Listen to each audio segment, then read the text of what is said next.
Türkiyədə İstanbul meri Əkrəm İmamoğlu'nun həbsinə qarşı keçirilən nümayişdə polislə etirazçılar arasında qarşı durma olub. Təhlükəsizlik qüvvələri İzmir və Ankaradakı aksiyalarda etirazçılara su şırnaqları, göz yaşardıcı qaz qumbaraları tətbiq edib.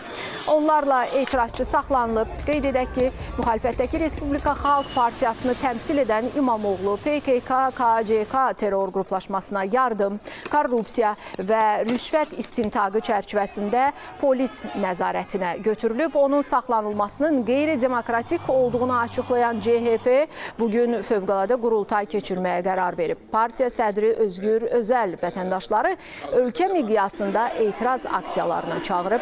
Türkiyə prezidenti Recep Tayyip Erdoğan isə onun bu çağrışını tənqid edib. Bakın çok açık ve net söylüyorum.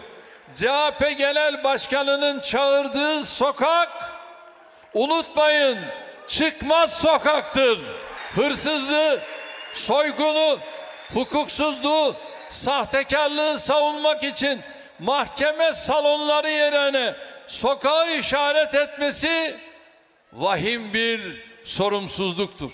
Marjinallerin peşine takılıp polisimize saldırarak görevini yapan hakim ve savcılarımızı tehdit ederek, mahkemeleri baskı altına alarak, demokrasiye ve milli iradeye meydan okuyarak, gayri hukuki, gayri ahlaki ve antidemokratik yollara başvurarak bu ülkede artık hiçbir yere varılmaz.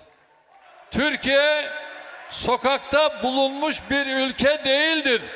Sokak terörüne de teslim edilmeyecektir.